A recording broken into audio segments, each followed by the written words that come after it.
I am not a psychologist. I am not a pediatrician. I am not a neurologist. I am not a medical researcher. And I am not a neuroscientist. I am a historian and not even a medical historian. And yet I'm going to take some risks today, and I'm going to talk about disabilities in children, because I am convinced that historians have something to offer that neuroscientists and biopsychologists do not. That is, we can offer a certain kind of perspective that I think can be very helpful at a time of intense parental anxiety and deep-rooted societal debates about how to deal with a variety of emergent disabilities. We'll see if I am right, and I welcome much discussion of the arguments that I'm going to make. Contemporary American childhood presents us with a paradox. On the one hand, by most measures, kids today are doing better than ever before, by almost every measure. Life expectancy, rates of infant mortality, school achievement, college test scores, smoking rates, even teenage pregnancy. By measure after measure, kids are doing fantastically, despite all the reasons we were led to believe kids should be doing awfully, right? The spread of single parenthood, the rise of two-worker households, massive immigration, all of those factors we were told repeatedly were going to have a huge liabilities for kids. But by almost every measure, despite persistent poverty in this country, kids are doing not just okay, but they're doing better than their parents and better than their grandparents. Not bad. And yet, if you read the newspapers, you read magazines, you watch television, or you talk to individual parents, that's not the sense you'd get at all, because anxiety is the hallmark of contemporary parenting. Parents worry from the moment, or even before the moment, that a woman gets pregnant. Right now, we're capable of diagnosing 900 prenatal conditions, of which we can deal with only a handful. And yet, that is only the beginning of the anxieties. Because once a child is born, all of our anxieties mount, beginning with sudden infant death syndrome and moving on and on. It is not that parents in the past did not worry, though some of their worries, like over posture, seem incredible to us, right? But you cannot be a parent today, I think, without being constantly worried about your children.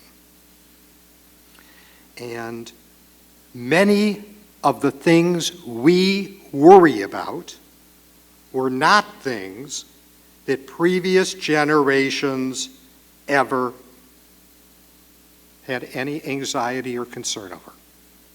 And this strikes me as a historical question. Why is it that we worry about certain kinds of disabilities that no previous generation was aware of? Okay? And that's the kind of question that historians can deal with that perhaps pediatricians and neuroscientists cannot. Okay, that's the claim I want to make. Now, of course, there is a downside to progress.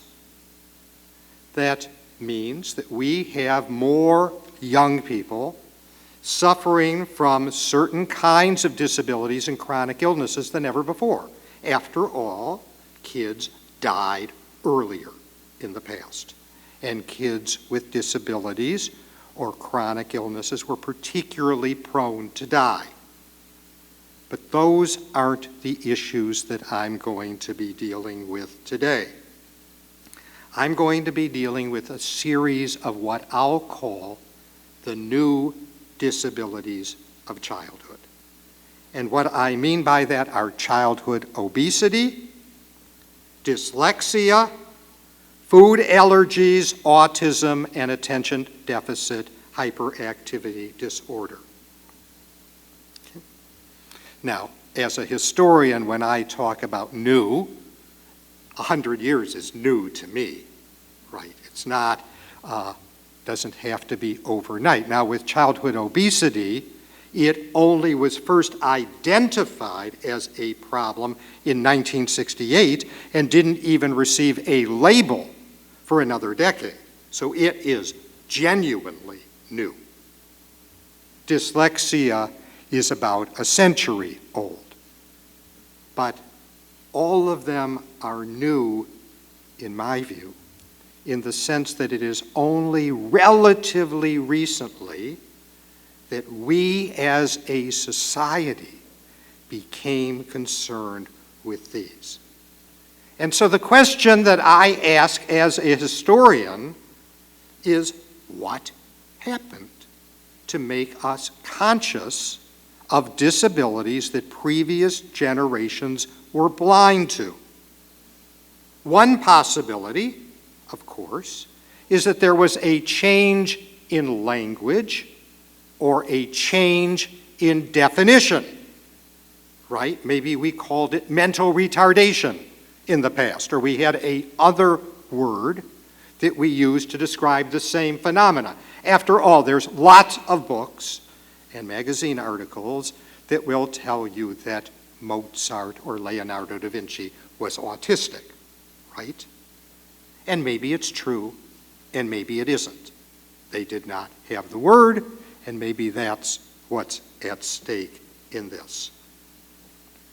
Another possibility is that certain kinds of incentives have emerged over time to identify certain disabilities that didn't exist in the past.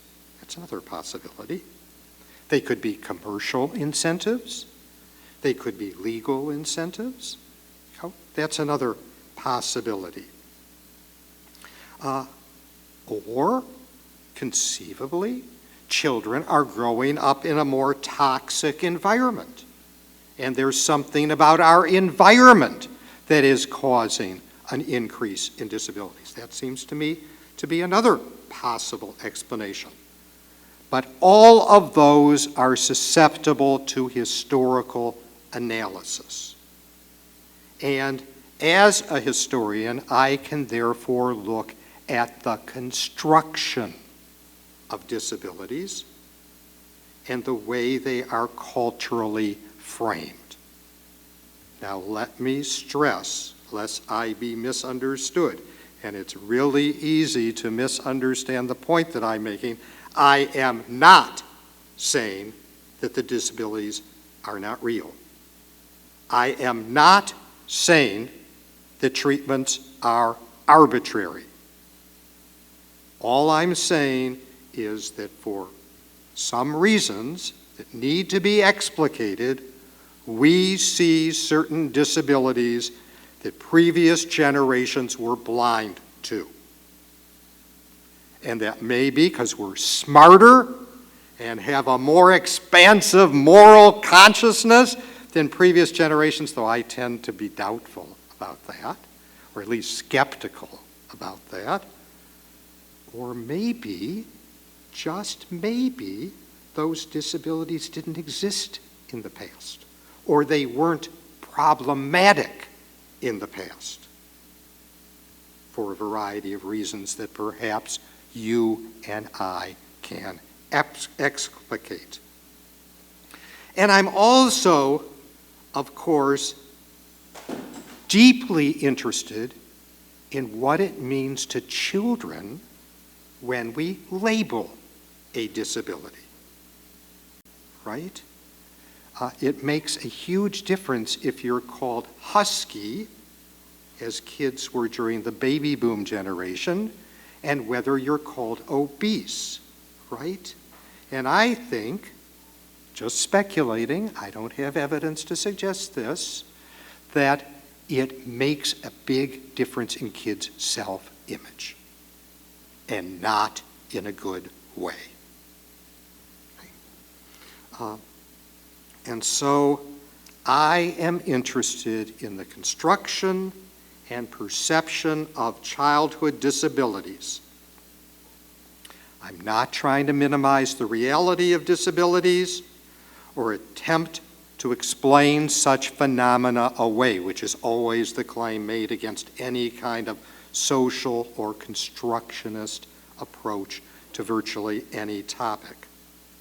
But I do want to ask whether certain disabilities are timeless or understood differently at different points in time, or whether certain disabilities are more prevalent or more problematic than they were in the past.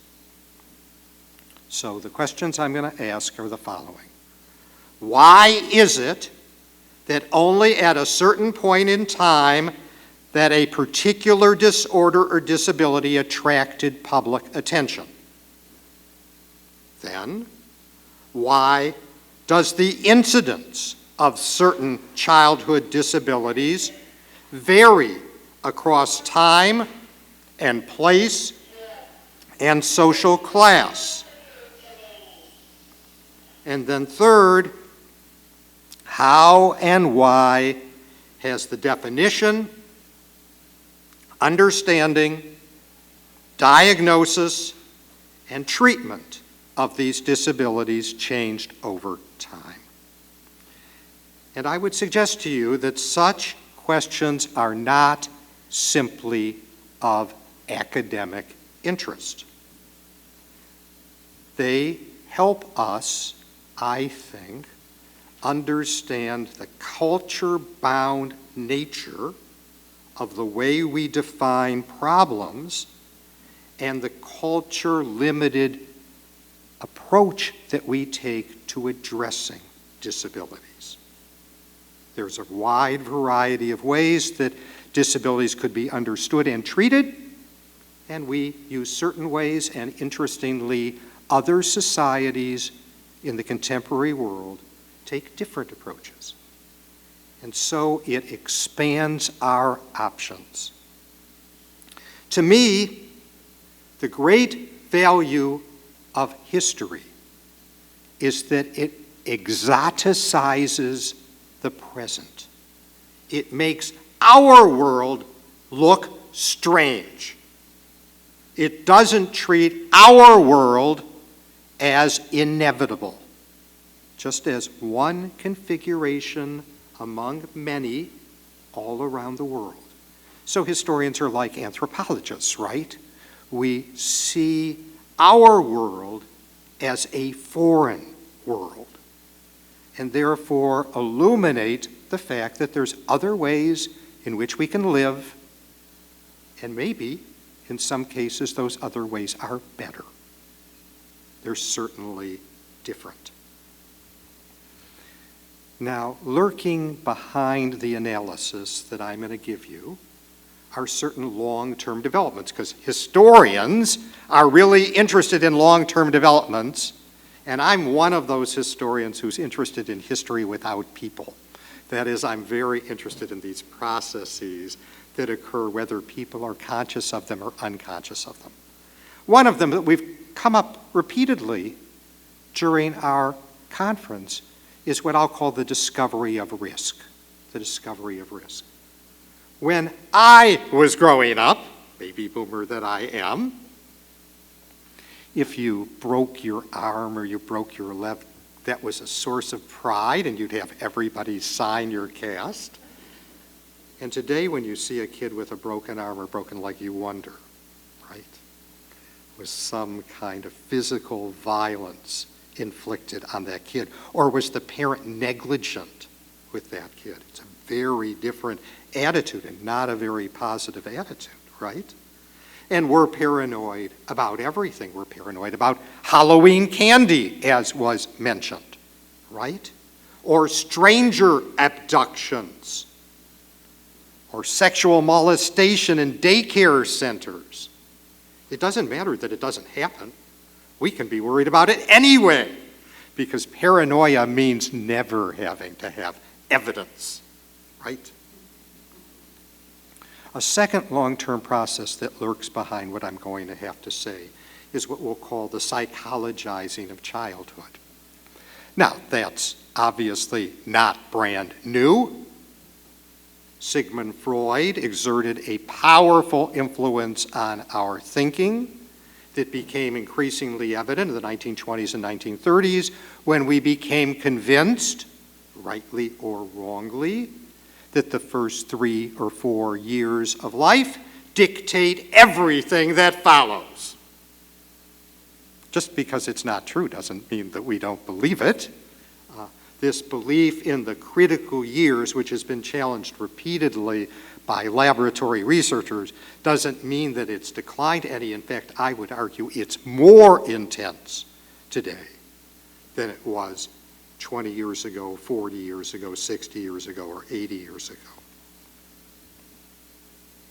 But one particular facet of the psychologizing of childhood has grown particularly important, and that is the triumph of neurological, neurochemical, biophysiological, and genetic explanations for phenomena, as opposed to contextual, situational, and circumstantial explanations. So we're a little bit like the late 19th century, I would suggest, in which we're convinced that there is a neurological underpinning to almost every phenomena. Now, as a historian, I'm perfectly willing to believe that that's true, but I am also convinced that our knowledge of neuroscience is so primitive at this point that what we have instead is a kind of faux neuroscience in which we make vast generalizations based on surprisingly little evidence, and that therefore we should always be a bit cautious in this. Again, I'm not suggesting that this is wrong. I'm not simply dismissing this. I'm just saying we don't know very much at this point. Lots of research is necessary, and the research will certainly correct the way we're thinking right now. Another theme that will lurk behind what I have to say is what I'll call concept creep.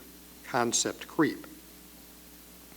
That the way we use concepts is ever more elastic and expansive.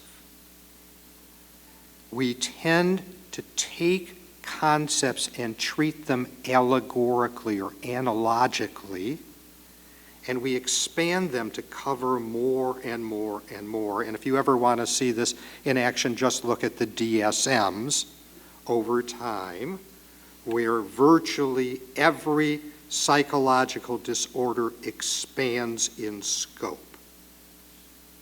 So what people didn't see in 1968, they suddenly see in 1978. If not then, they see it in 1998.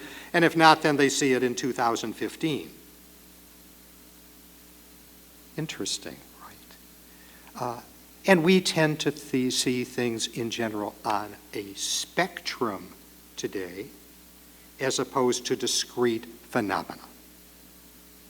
And all of those, I would argue with you, are long-term historical processes that are taking place for good or ill, for right or wrong. They're just happening. I'm an observer, right? I'm the scorekeeper of history. And this is just what I see happening, and it's there for us to see. Then, and so what we're, to put it in more technical language, the diagnostic thresholds change, right? And they tend to become looser, more elastic, more expansive over time. And again, I'm not trying to say that this is wrong, just a phenomena we should be aware of. Now, I'm particularly interested in something that I'm going to call, because I lack a good phrase for it, a cultural system bank. A cultural system bank. In the late 19th century, many women were reported to suffer from a psychological ailment called hysteria, right? Which was diagnosed through certain symptoms. And today, you would be hard-pressed to find anyone suffering from that ailment. Does that mean hysteria didn't exist in the late 19th century? Of course it existed. People reported it. We have lots of evidence that existed. Does that mean that hysteria was cured? Of course not. We never developed a medication or a treatment that solved it. There was a set of symptoms that we saw at a particular moment in history, and eventually the system bank changed. I don't know why, but it did. And so one thing that I'd like to suggest to you that I'm going to hint at is that we too have system banks in our culture, and they take certain forms, but they are very much time-bound and they're culture-bound. And so they're not timeless, they're not going to exist forever. They're going to go away and be replaced by new symptoms. And what I will suggest to you is that what is at the root of many of those symptoms is, in a single non-clinical word, distress. And that people at various times suffer distress for various reasons, and there are culturally accepted outlets for that distress. And those change over time, as do the causes of the distress. But it's not like the distress is directly linked to the symptom, right? That is time-bound. That is a contingent connection, I would suggest. So the very factors that caused hysteria in the late 19th century, anxieties over pregnancy, anxieties over sexuality, the restrictions in women's roles, those still exist, right? But the symptoms in which they would be manifest would be very different than in the late 19th century. Just want to suggest that as lurking behind the argument that I'm going to make. So the first point I want to stress to you is that the new disabilities of childhood are new. It is possible, believe it or not, to identify the first child patient identified as autistic. That child has a name. That child was identified in the late 1930s by pediatricians and psychologists at Johns Hopkins University, just down the road. You cannot tell me who is the first patient with tuberculosis. You cannot tell me the first patient with cancer. But with the new disabilities of childhood, we know when they emerged, right? Dyslexia did not always exist. There are the first patients identified with dyslexia. The same thing with peanut allergies. We know when the first people had peanut allergies, at least as it was described under our vocabulary. So this is fascinating to me, right? So that we have new disabilities that are literally new. Second, unlike other disabilities, the new disabilities of childhood increase in incidence. Virtually all other disabilities decrease in incidence. We have fewer blind children. We have fewer deaf children. But we have many more children with learning disabilities. So that, again, we'll have to explain all this. All I'm trying to do is simply state what I think are indisputable facts. The third point is that the incidence of the new disabilities of childhood varies starkly across cultures. To take an example that I'm not talking about, post-traumatic stress disorder among soldiers, why is it that the incidence among U.S. soldiers is infinitely higher than it is among Israeli soldiers? It's not that the psychologists are trained differently. It's clearly that the incident varies across cultures, right? It's not simply a question of we have different rubrics, different standards. It's not that, right? It's that the incident, as best we can tell, really does differ. Fourth point, the new disabilities of childhood have no clearly fixed biological definition. That is, they're unlike tuberculosis, right? They are difficult to diagnose, and identification is heavily dependent on subjective observation. Again, I'm not implying these aren't real, right? Just that you need different techniques in order to identify and diagnose the condition, right? Just different, just different. So not only do these disabilities lack a clearly agreed upon definition, but their causes are not well understood. And just as nature abhors a vacuum, when you have a disability with no clearly defined cause, people speculate.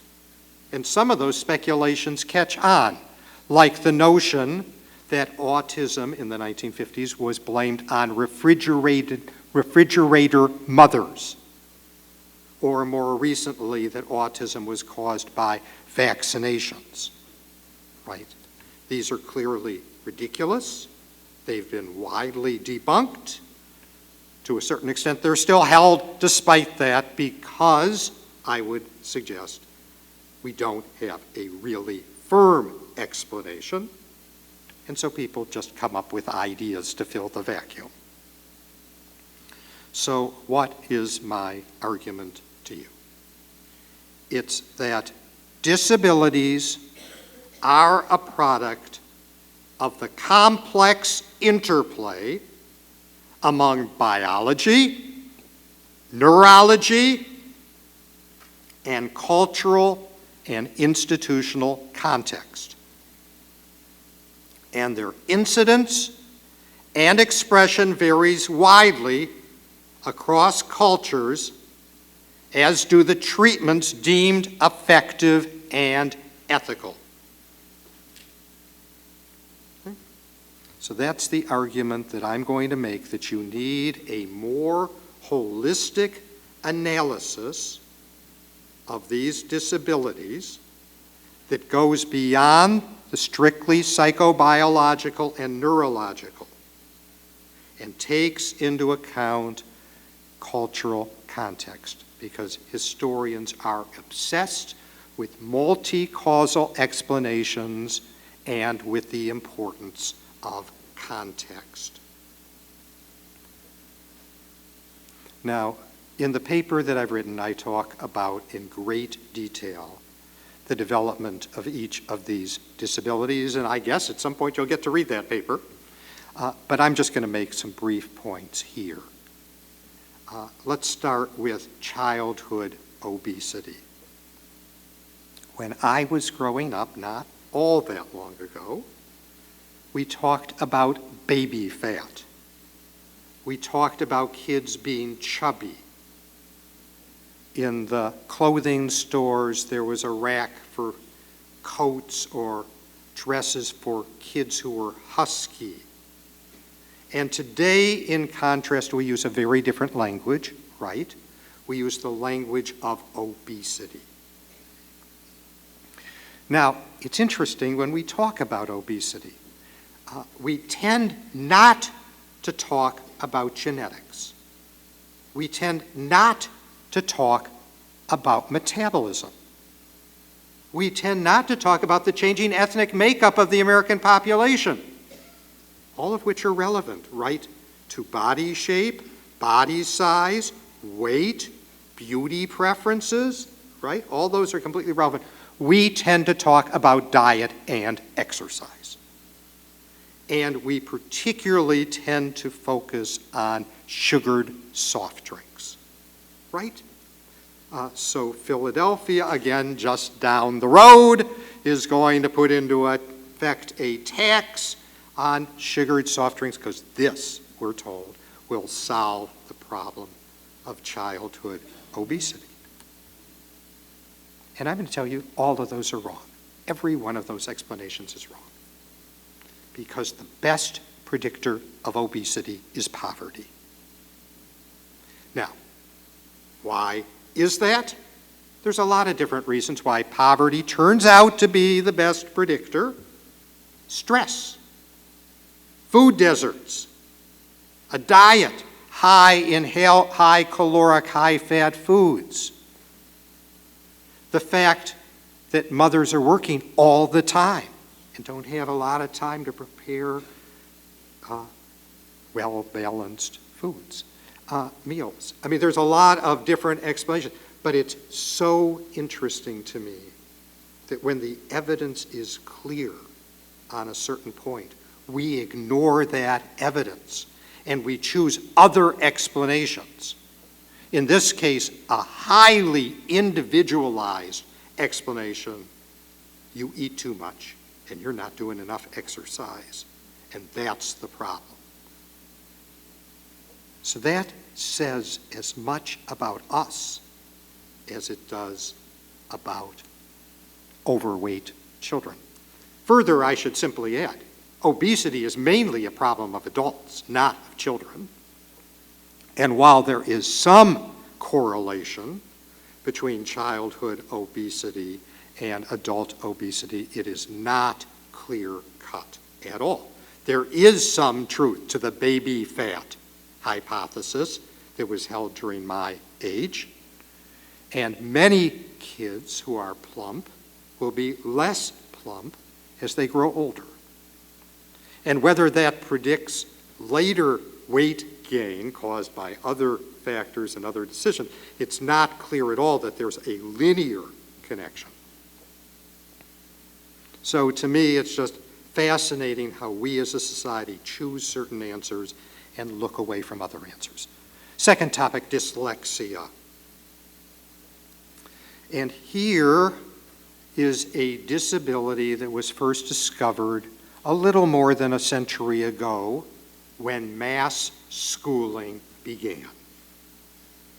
Because when mass schooling began, it was quickly identified that there were large numbers of kids who found it difficult to learn to read. And the result at that time was to divide kids into two categories. There were normal kids who learned how to read, and there were abnormal kids who did not. And so it's during this period, the late 19th century, that we developed the modern categories of normal and abnormal. Now, later research would identify the root causes of dyslexia in different ways. One early hypothesis was word blindness, so it had something to do with the visual processing. And then there was a widespread belief held for an awfully long time that it was brain injury. That is a physical injury to the brain. And eventually, this would shift to a growing emphasis on brain processing. But what's interesting to me is that there's a widespread understanding among the experts that the word dyslexia is a little bit imprecise, it's nebulous, it conflates a variety of different root causes for reading difficulties that can have very different causation. It can be phonological processing, but it can be other elements. And what it tends to do is to distract attention from another way of treatment. If you compare Sweden to the United States, in Sweden, reading difficulties are treated essentially as a pedagogical problem, not as a neurological or neuroscientific problem. And so the emphasis is on intensive, costly, individualized reading instruction. And it is not at all clear that that method is less effective than what we do in this country.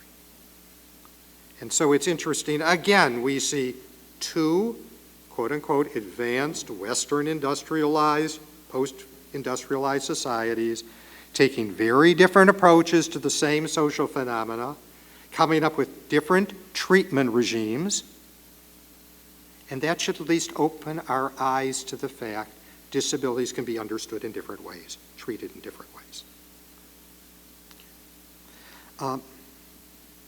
Food allergies. Let's talk about those next.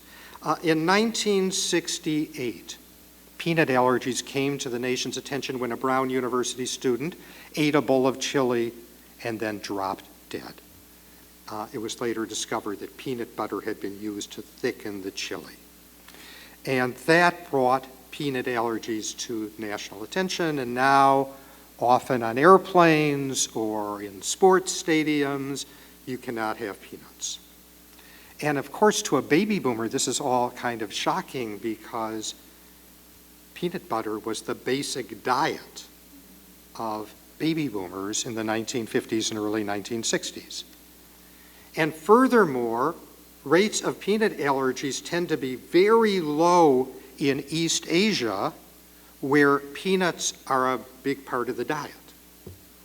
So this raises all kinds of questions, and what's extraordinary is there isn't good research on the answers to these questions.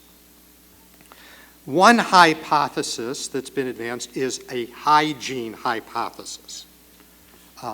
It was originated with polio. In the early 20th century, almost all kids were exposed to polio very early in life, and polio did not cause paralysis. But over time, as households became cleaner, as standards of hygiene rose, people didn't acquire polio till later in life. And it's when they acquired it later that it led to paralysis. And so people wonder, maybe peanut exposure is the same thing. If we don't expose kids to peanuts early, maybe they get allergic to it. Again, I'm a historian, I'm not a doctor.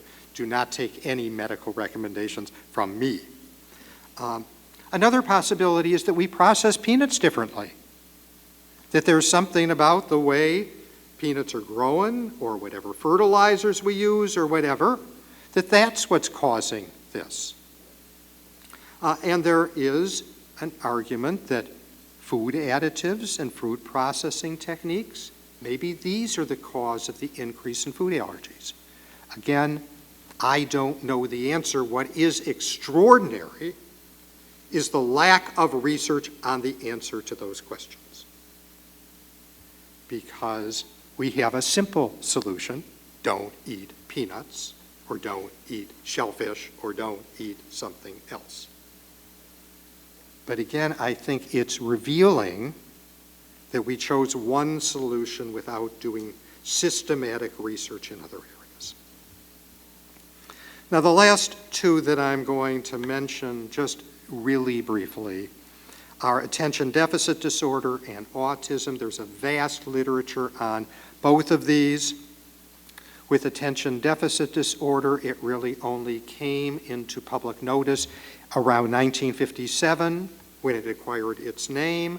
That was the same moment that the Soviet Union launched Sputnik, the first space satellite. It led to a fixation in American society on school achievement, which made people much more sensitive to kids who were distracted or inattentive. If you ever read Huckleberry Finn, you'll know that Tom Sawyer and Huck Finn have all the characteristics of attention deficit disorder, right? They're easily distracted, they don't pay attention, they wander around, they hate school, and the like.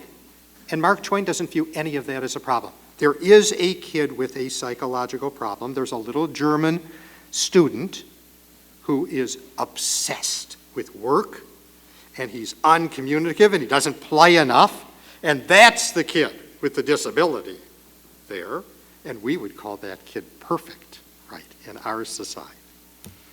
Says something, right? Suggests something about changes in definitions. And with autism, we've had a growth in the what I'll call semantic enlargement. That is, instead of seeing autism as a discrete condition, over time we see it as a constellation of traits that are very widely spread in society. So, what conclusions would I draw? The following. Number one, disabilities are not timeless. They may have biological and psychological roots, but they are products of particular contexts, or at least awareness of the problems is a product of particular contexts. Second, terms of definition. For all the emphasis on neurobiological explanations, I would urge us as a society to look more at context. What is it about our schools that makes a growing number of kids seem not to fit in? And are there changes we could make in our educational system that would make those kids feel more welcome? Could we imagine more personalized educational pathways that will better serve those kids? Maybe the answer is medication, and maybe the answer is changes in pedagogy and curriculum and scheduling. But we're not asking those questions, right, as a society. And while we've moved away from normal versus abnormal as a way of defining disabilities, we tend to label. And I believe that labeling is a form of violence. And I believe that labeling is abusive. Sure, labeling can serve a positive function. After all, how are they going to charge our medical insurance if they don't have a label? But I do believe that labeling inflicts injuries on kids, that it has an impact on their self-esteem and self-image, and that can be very destructive. Next, alarmism. Alarming statistics, sensationalist news reporting, opportunistic politicians, predatory marketers, all of these people play on parental anxieties. And as I said, parental anxieties are greater than ever. So all these people who are really skilled at pushing your buttons know how to do it, right? Whether they're peddling Ritalin or they're peddling something else, they know how to get you to react. And we just have to be more skeptical in general. I am not saying that medical treatments cannot be right for the right kid, but we shouldn't assume that a third of American children are unsuited for school, that suggests that the schools are unsuited for them.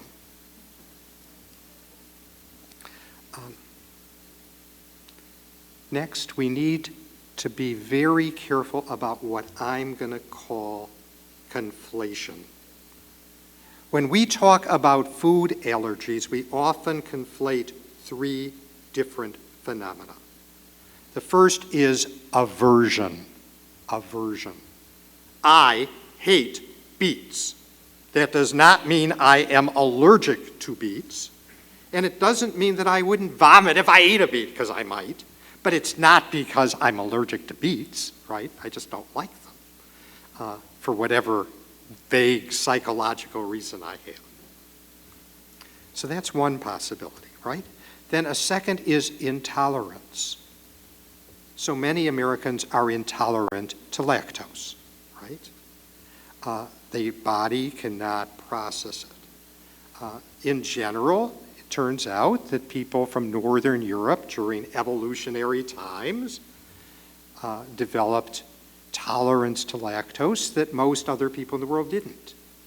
And that's not the same as allergies either, right? And then there are allergies which produce real symptoms and can even result in death. And that's another thing. But we tend to conflate all three of them together. And to make it even more complicated is something that I'm going to mention just briefly, and that is parental influence. How parents react to a trigger very much shapes how the children react to the trigger. Now, easy for me to say, much easier for parents to control their own actions, but it's the Heisenberg uncertainty principle. When you have parents involved, it has impact, and we often find it difficult to separate that out. And then we have displacement of adult concerns onto children. It's adults who are concerned about obesity for the most part, not children. It's adults who text and drive, not children.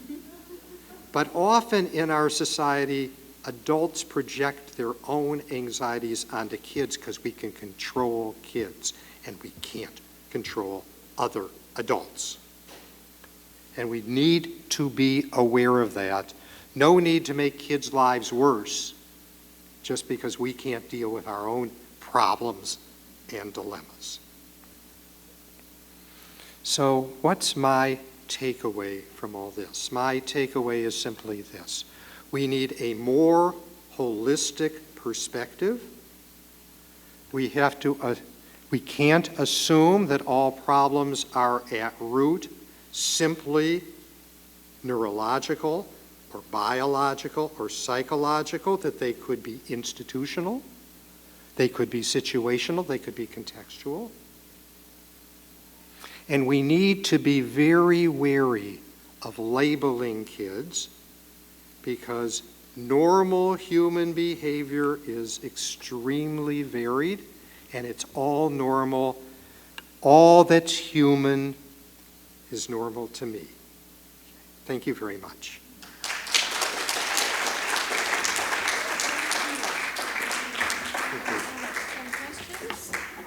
Thank you very much. You're welcome. Okay, we will now take some questions. Or disputes or disagreements, whatever you wish. We have lunch together, so let me just tell you, dyslexia is not a reading disability, it's a language disability. And most of the way that we educate children is from the basis of reading and understanding.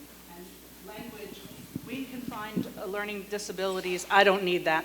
We can, because I'll we can find, there are markers of children when they start to speak that we can find dyslexia.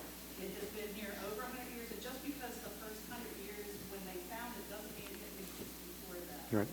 Also, Sweden's approach to education is far superior because they use multiple children, which would encapsulate these children early Right. and also capture them earlier than we do. It's Yeah. a 2-year fail rate for kids in the United States, which is absurd, but that is indeed the case.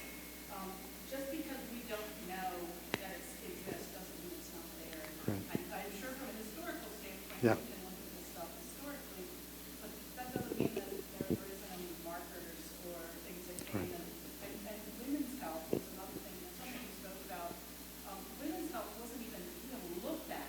All of the basis of study happened with men for so long. We didn't even know about things that happened with women because you were talking about hysteria and nervous breakdowns and that kind of thing. Yeah. My grandma had nervous breakdowns, but as we know now, it had a lot to do with hormones in her body Right. that changed. We know so much more from a medical perspective than we do. I find, well, and we could have another, I Yeah. can talk to you, but I won't. Questions over here? Actually, okay, let's take that one and then we'll come to Daphne. It's just, we'll go this way.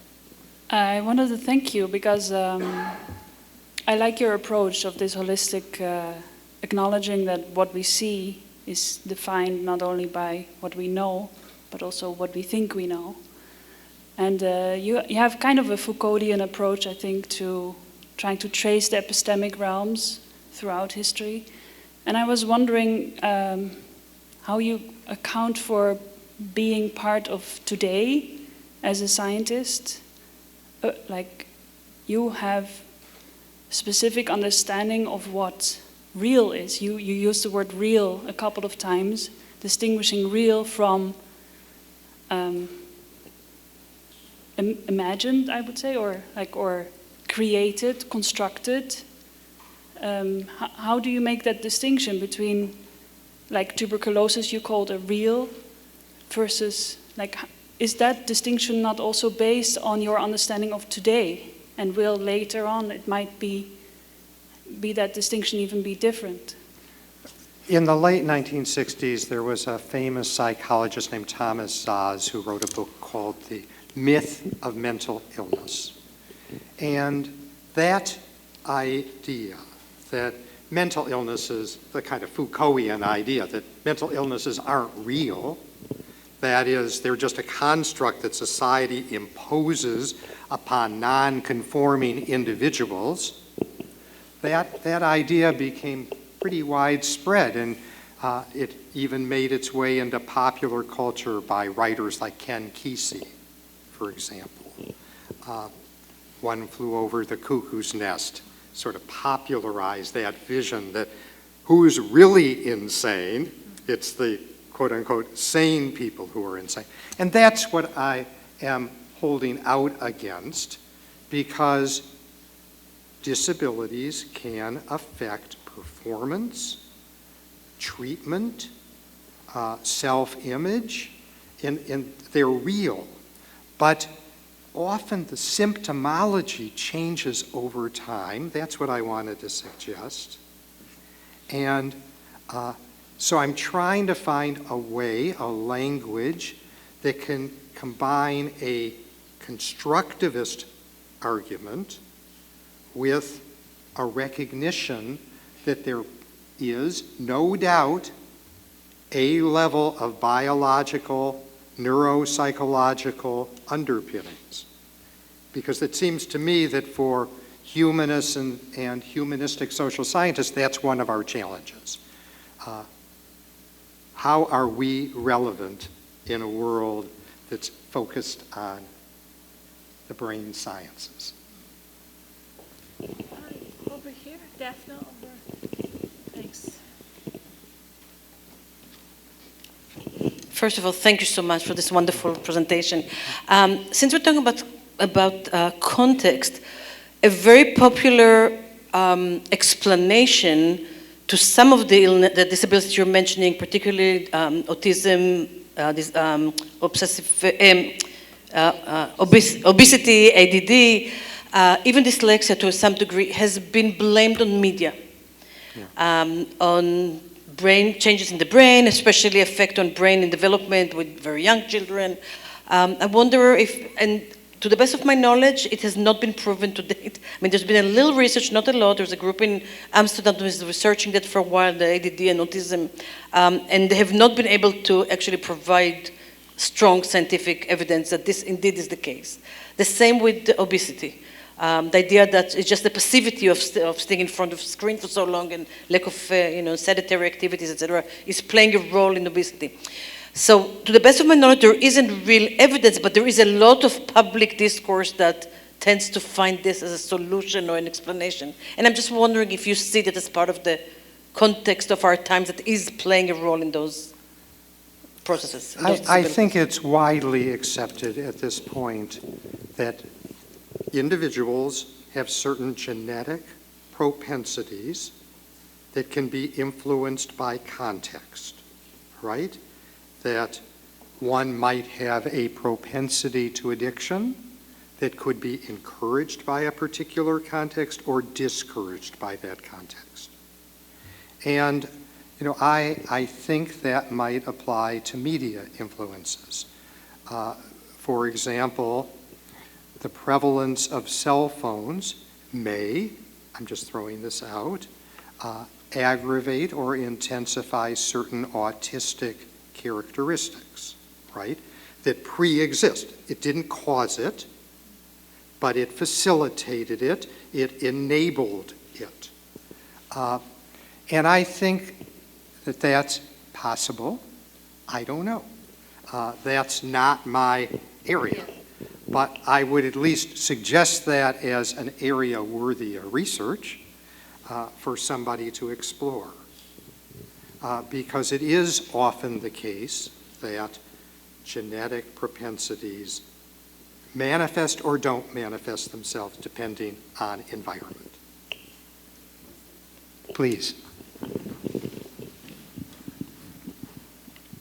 Thank you. You started to address this question at the end of your talk, but I'm wondering if you could spell out for us more explicitly, perhaps in broad strokes, what you think these new disabilities, their growing incidence, what this tells us about contemporary society. In other words, what can we usefully infer about ourselves or our collective self at this juncture in time from what you observe? One thing is our obsession with children. Now, do we really like children as a society? I think the answer to that is extremely complicated. But there's no question the United States spends more money on children than any other society.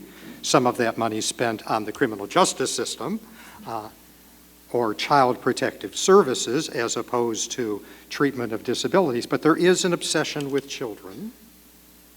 Another thing it tells us is that disabilities law to a certain extent has meant that in a period of austerity that we live in, that one of the few ways you can get additional resources is to identify a disability, right? Because otherwise we won't provide the resources at all. So that there is a tendency, especially in very under-resourced schools, to identify more kids with disabilities because they can get some additional resources, even though they're not adequate. I think it says something about our concern about risk. I think it says a great deal about parents' concern about transmitting their class identity to their children. There is deep fear among many parents that their kids will not be able to replicate their class status, and a fixation on anything that would stand in the way of that has become key to our society. Our general tendency to treat matters in psychological or neuroscientific terms, I mean, I would say all of those are tendencies of our time. I have been told that your taxi is Yeah, going to be yeah. arriving soon. So I would like to thank you very much Thank for you. being here and for your presentation. thank We you. appreciate it And if very any much. of you ever want to talk more about this, you'll probably have my You'll find email him, yes. address somewhere, and I'd be Stephen, happy to. so Thank much, you. Stephen. Thank you so All the much. best.